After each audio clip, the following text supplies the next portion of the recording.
நம்ம Ashwin sweets and snacks export பண்றதுக்கு 7373041434 மற்றும் www.ashwinsweets.com கான்டாக்ட் பண்ணுங்க. ராஜேஷ், தொடர்ந்து இயற்கை விவசாயத்தை ஊக்குவிப்பதற்காக இந்த மாநாடு தொடங்கப்பட்டிருக்கு. பிரதமர் மோடி அங்கு விவசாயிகளோடு கலந்துரையாடி வருகிற அந்த காட்சிகளையும் பார்த்து வருகிறோம். இந்த நிகழ்ச்சியில வேறு யாரெல்லாம் அவர் கலந்துரையாட இருக்காரு? இந்த நிகழ்ச்சி எப்போது ஸ்டார்ட் ஆக இருக்கு? பிரியங்கா, பிரதமர் நரேந்திர மோடி அங்க இருக்கக்கூடிய விவசாயிகளிடம் பேசி தற்போது செல்ஃபி புகைப்படங்களை எடுத்துக்கொள்ளக்கூடிய அந்த காட்சியை நாம் பார்க்கின்றோம். விவசாயிகள் கிட்டத்தட்ட காலையிலேயே 9 மணி 10 மணிக்கெல்லாம் அவர்கள் வந்துவிட்டார்கள். அவர்கள் இந்த கண்காட்சியை தொடங்குவதற்கான பல்வேறு ஏற்பாடுகள் செய்யப்பட்டு அந்த கண்காட்சியில தாங்கள் கொண்டு வந்த பொருட்களை எல்லாம் அவர்கள் அடுக்கி வைத்திருக்கின்றார்கள். அடுத்த 3 நாட்களுக்கும் இந்த கண்காட்சி இங்கு இருக்கப் போகிறது. இந்த மாநாட்டிற்கு செல்லக்கூடியவர்கள் அப்படியே அந்த கண்காட்சியையும் பார்க்கலாம் என்று அதற்கான அந்த ஒருங்கிணைப்பாளர்கள் தெரிவித்திருக்கின்றார்கள். எனவே விவசாயிகளுடன் கலந்துரையாடிய பிரதமர் நரேந்திர மோடி செல்ஃபி புகைப்படங்களையும் எடுத்துக் கொண்டிருக்கின்றார். பிரதமருடைய இந்த தமிழ்நாட்டு வருகை குறித்து அவர் ஏற்கனவே தமிழிலே பதிவிட்டிருந்தார். பிரதமருடைய இந்த தமிழ்நாடு வருகை என்பது தமிழ்நாடு அரசியல் களத்திலும் ஒரு பேசு பொருளாக மாறி இருக்கின்றது. தொடர்ந்து பிரதமர் நரேந்திர மோடியுடன் இபிஎஸ் சந்தித்திருக்கக்கூடிய சூழலில் அது கூட்டணி சம்பந்தமான ஒரு வலுவை சேர்க்கக்கூடிய வகையிலான ஒரு நடவடிக்கை என்றும் பார்க்கப்படுகிறது. இந்த இயற்கை வேளாண் மாநாட்டிலே தான் விவசாயிகளுக்கு 18,000 கோடி ரூபாய் அளவுக்கான நிதியை விடுவிக்க இருக்கின்றார் என்ற தகவலும் கிடைக்கப்பட்டிருக்கின்றது. தொடர்ந்து அதாவது பிரதமர் நரேந்திர மோடி இயற்கை வேளாண் மாநாட்டை இன்னும் சற்று நேரத்தில் தொடங்கி வைக்க இருக்கிறார். ஆண்டுக்கு 6,000 உதவித்தொகை வழங்கக்கூடிய PM கிசான் திட்டத்தினுடைய அந்த தவணை தொகை வழங்கப்பட்டு வருகின்றது. அதனுடைய 21வது தவணை வந்திருக்கக்கூடிய சூழ்நிலையில 9 கோடி விவசாயிகள், நாடு முழுவதும் இருக்கக்கூடிய 9 கோடி விவசாயிகள் பயன்பெறக்கூடிய திட்டத்திற்கு பிரதமர் நரேந்திர மோடி இன்னும் சற்று நேரத்தில் தொடங்கி வைக்க இருக்கின்றார். அதாவது விவசாயிகளுக்கு ரூபாய் 18,000 கோடி ரூபாய் உதவித்தொகையை அவர் வழங்க இருக்கிறார்.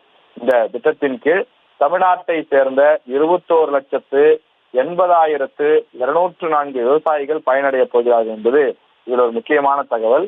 இந்த கோவை மாவட்டத்தை சேர்ந்தவர்கள் மட்டும் 44,837 பேர் பயன்பெறப் போகிறார்கள் என்றும் தெரிவிக்கப்பட்டிருக்கின்றது.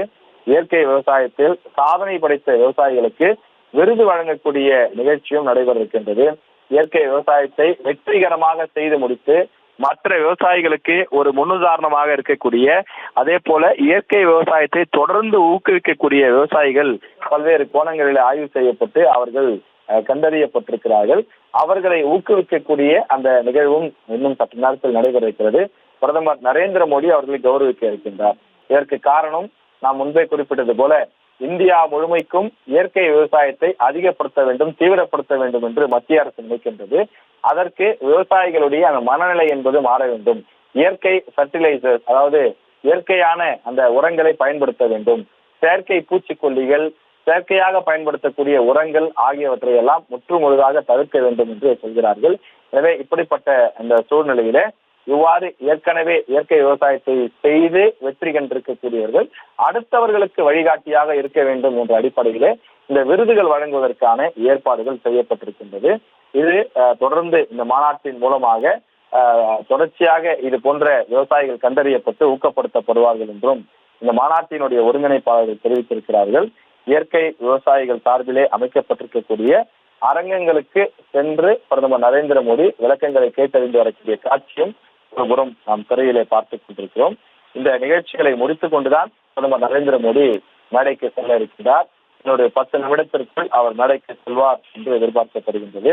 பிரதமர் நரேந்திர மோடி அவர்களுடைய அந்த வருகையை ஒட்டி பலத்த போலீஸ் பாதுகாப்பு போடப்பட்டிருக்கின்றது.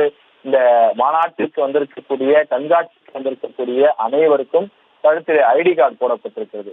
விவசாயிகளாக இருந்தாலும் கூட அவர்களுடைய பெயர், அவர்களுடைய ஊர் உள்ளிட்ட விவரங்கள் அனைத்தும் காவல்துறையினால் பரிசோதனை செய்யப்பட்டு அவர்களுக்கென்று பிரத்யேகமாக அடையாள அட்டைகள் கொடுக்கப்பட்டு அவர்களுடைய அந்த சட்டை பையிலே குத்தி வைத்திருக்கக்கூடிய காட்சியை நாம் பார்க்கின்றோம். பிரதமரிடம் பேசக்கூடிய அனைவரிடமும் கூட அந்த அடையாள அட்டை இருப்பதை நாம் பார்க்கின்றோம். தொடர்ந்து இந்த மாநாட்டிலே பல்வேறு மாநிலங்களை சார்ந்த விவசாயிகள் பங்கெடுத்திருக்கிறார்கள். அதாவது தமிழ்நாட்டை சேர்ந்த, தமிழ்நாட்டினுடைய பல்வேறு பகுதிகளை சார்ந்த விவசாயிகள் மட்டுமில்லாமல் கேரளா, ஆந்திரா, கர்நாடகா உள்ளிட்ட மாநிலங்களை சேர்ந்த இயற்கை ஆர்வலர்களும் இயற்கை விவசாயிகளும் பங்கெடுத்திருக்கின்றார்கள். பிரதமர் நரேந்திர மோடி பங்கேற்கக்கூடிய இந்த கொடிசியா மைதானத்தை சுற்றிலும் 5 அடுக்கு போலீஸ் பாதுகாப்பு போடப்பட்டிருக்கிறது. இந்த பிரதமருடைய அந்த தனி பாதுகாப்பு படையினுடைய கட்டுப்பாட்டின் கீழ் கொண்டு வரப்பட்டிருக்கிறது என்றும் தெரிவித்திருக்கின்றார்கள். இது தவிர மாநாடு நடைபெறக்கூடிய பகுதி உள்ளிட்ட முக்கிய பகுதிகளில் ட்ரோன்கள் பறப்பதற்கும் தடை விதிக்கப்பட்டிருக்கிறது. கோவை அவினாசி ரோட்டிலிருந்து கொடிசியா வளாகம் வரை போலீசார் தொடர்ந்து கண்காணிப்பு பணியிலும் ரோந்து பணிகளிலும் ஈடுபட்டுக் கொண்டிருக்கிறார்கள். முன்னதாக விமான நிலையம் வந்த பிரதமர் நரேந்திர மோடி அவர்களுக்கு தமிழக ஆளுநர் RN ரவி அவர்களும் மத்திய இணையமைச்சர் L முருகன் அவர்களும் வரவேற்பு கொடுத்தார்கள். அவர்களை தொடர்ந்து பாஜகவினுடைய மாநில தலைவரான நயினார் நாகேந்திரன், தமிழக அனைத்து உழவர் சங்கங்களுடைய ஒருங்கிணைப்பு குழுவினுடைய தலைவராக இருக்கக்கூடிய PR பாண்டியன், அதே போல மற்றும் சில விவசாய சங்கத்தினுடைய தலைவர்கள் உள்ளிட்டோரும் பங்கேற்று பிரதமர் நரேந்திர மோடி அவர்களை விமான நிலையத்தில் வரவேற்பு கொடுத்தனர். இதே போல IJK கட்சியினுடைய நிறுவன தலைவராக இருக்கக்கூடிய பாரிவேந்தர் உள்ளிட்டோரும் கூட பிரதமர் நரேந்திர மோடி அவர்களுக்கு வரவேற்பு கொடுத்திருக்கிறார்கள். கோவை விமான நிலையத்தில் பிரதமர் நரேந்திர மோடிக்கு அதிமுக பொதுச் செயலாளரும் இந்த கூட்டணியில் இடம்பெற்றிருக்கக்கூடிய முக்கிய தலைவரும் வரவேற்பு கொடுத்திருக்கின்றார். பிரதமர் நரேந்திர மோடி தற்போது மேடைக்கு வந்துவிட்டார். நம்ம Ashwin sweets and snacks export பண்றதுக்கு 7373041434 மற்றும் www.ashwinsweets.com கான்டாக்ட் பண்ணுங்க.